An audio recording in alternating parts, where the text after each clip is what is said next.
wabarakatuh.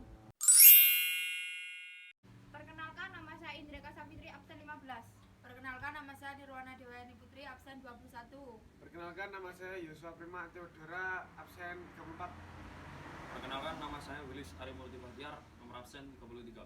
Perkenalkan, nama saya Ahmad Zainal Arifin, absen 4. Di sini kami akan menjelaskan tentang perjuangan bangsa Indonesia.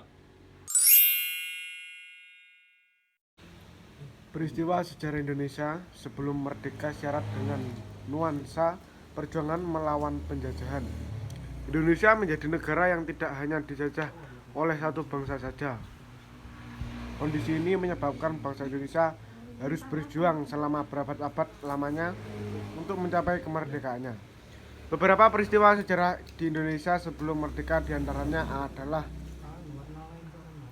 penjajahan bangsa Portugis. Portugis menjadi negara bangsa yang menjajah Indonesia. Bangsa Portugis pertama kali tiba di daerah Malaka pada tahun 1509.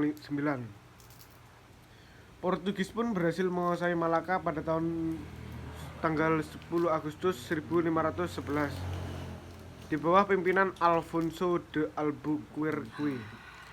Bangsa ini juga memperluas area kekuasaannya dari Madura hingga Ternate. Salah satu bentuk perlawanan yang terkenal adalah perlawanan di bawah komando Fatahillah. Fatahillah berasal dari Demak di Sunda Kelapa atau Jakarta. Saat itu, Fatahillah dapat mengusir bangsa Portugis dan berhasil merebut kembali Sunda Kelapa. Ia pun mengubah nama Sunda Kelapa menjadi Jayakarta. Yang kedua yaitu penjajahan bangsa Spanyol. Kedatangan Portugis ke Indonesia menumbuhkan keinginan bangsa Eropa lainnya seperti Spanyol. Spanyol lebih memfokuskan diri untuk bersekutu dengan Tidore. Hal ini menyebabkan persaingan antara Portugis atau yang lebih berfokus pada Ternate dan Spanyol di kawasan Maluku. Spanyol bahkan mendirikan benteng di Tidore. Keberadaan benteng tersebut semakin mempertajam persaingan persekutuan antara Portugis dan Ternate dengan Spanyol dan Tidore. Pada 1527 terjadi pertempuran antara Ternate dan bantuan Portugis melawan Tidore dengan bantuan Spanyol. Benteng Spanyol di Tidore berhasil dikuasai oleh persekutuan Ternate dan Portugis.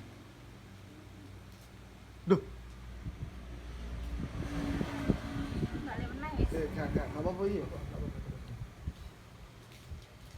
Oh iya, aku mau tes lagi. Spanyol dan Portugis menyadari kerugian yang disebabkan oleh persaingan tersebut. Sehingga pada tahun 1534 disepakati perjanjian Saragossa. Perjanjian tersebut menyepakati bahwa Maluku menjadi daerah pengaruh dan kegiatan Portugis serta Spanyol harus meninggalkan Maluku dan memusatkan diri di Filipina. Isi perjanjian tersebut semakin memperkuat kedudukan Portugis di Maluku. Portugis juga berambisi untuk menanamkan kekuasaan di Maluku dalam melaksanakan monopoli perdagangan. Keinginan tersebut menyebabkan rakyat dan Raja Ternate balik menentang Portugis. 3.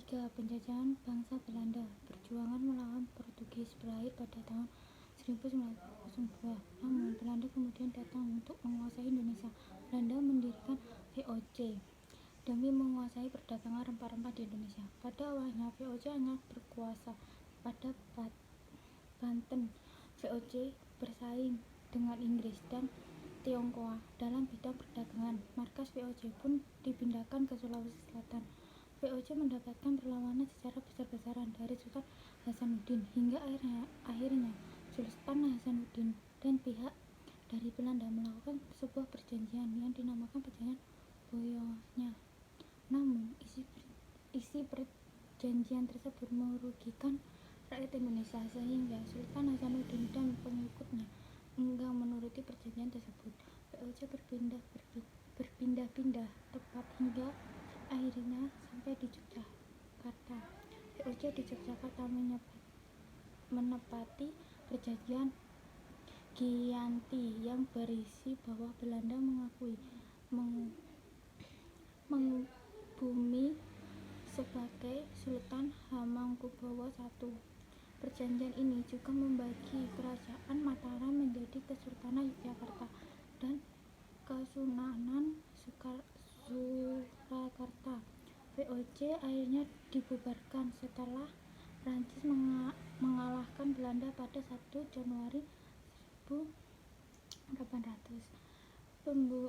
Pembubaran VOC bukan berarti pada perhentian penjajahan Belanda terhadap Indonesia. Belanda pun bahkan menjajah dunia selama 350 tahun lamanya. Belanda selanjutnya memiliki D'Andres sebagai Gubernur Jenderal Hindia Belanda. Rakyat Indonesia dipaksa membuat jalan raya dari Anyer hingga Panarukan. Masa pemerintahan D'Andres berlangsung singkat dan kemudian diganti oleh Johannes van den Bosch. Van den Bosch menerapkan kultur Stelsel sistem tanam paksa turun-temurun. Setiap desa diwajibkan menyisakan sebagai tanahnya untuk ditanami komoditi ekspor seperti tebu, nila, dan kopi. Hasilnya dari tanam paksa tersebut harus dijual kepada pemerintah kolonial dengan harga yang terjangkau. 4. Penjajahan bangsa Jepang. Bangsa Jepang datang ke Indonesia setelah Belanda menyerah tanpa syarat kepada Jepang melalui Perjanjian Kalajanti pada 8 Maret 1942. Masa penjajahan Jepang di Indonesia dimulai pada tahun 1942 hingga 17 Agustus 1945. Jepang membantu beberapa organisasi saat melakukan perjanjian di Indonesia. Organisasi bentuk Jepang diantaranya Putera, Heiho, Peta, dan Jawa Hokage. Awalnya kedatangan Jepang disambut ramah oleh bangsa Indonesia, tetapi pada kenyataannya Jepang tidak jauh berbeda dengan Belanda. 5. Pembentukan BPUPKI atau Dokuritsu Junbi Yosakai. Jepang meyakinkan Indonesia tentang kemerdekaan dengan membentuk BPUPKI, Badan Penyelidik Usaha-Usaha Persiapan Kemerdekaan Indonesia atau Dokuritsu Junbi Yosakai. Jepang melalui Jenderal Komachi Kiharada, Komandan Pasukan Jepang Jawa, melantik anggota BPUPKI di Gedung Chuosangi ini pada tanggal 28 April 1945 di Penjampon, Jakarta. Saat itu ketua BPUPKI yang ditunjuk oleh Jepang adalah Dr. Rajiman Widyadiningrat dengan wakil Ichiban Ase dan sekretaris R.P. Suroso. Anggota BPUPKI berjumlah 63 orang yang mewakili hampir seluruh wilayah Indonesia. 6. Pembentukan PPKI, Panitia Persiapan Kemerdekaan Indonesia. BPUPKI dibubarkan oleh Jepang pada 7 Agustus 1945.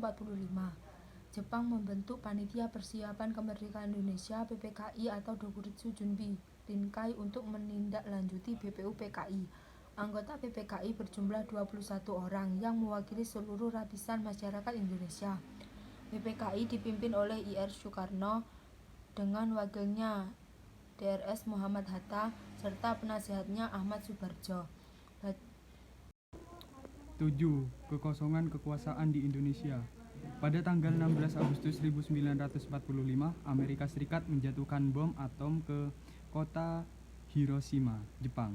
Selanjutnya pada tanggal 19 Agustus, Jepang kembali dihancurkan dengan bom atom yang dilepaskan oleh Amerika Serikat kota Nagasaki.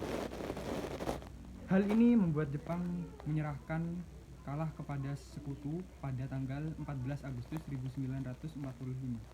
Momen ini dimanfaatkan oleh Indonesia untuk memberanikan diri memproklamasikan kemerdekaan oleh proklamator kemerdekaan Soekarno, Muhatta, dan Rajiman Widyadiningrat segera terbang ke Danlat setelah mengetahui peristiwa pengeboman tersebut.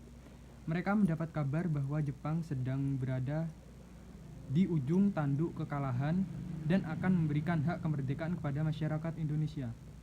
Marsekal Tauci pada 12 Agustus 1945 di Vietnam menyatakan bahwa Jepang akan memberikan kemerdekaan kepada rakyat Indonesia. Jepang menginginkan Indonesia memproklamasikan kemerdekaan pada tanggal 24 Agustus 1945.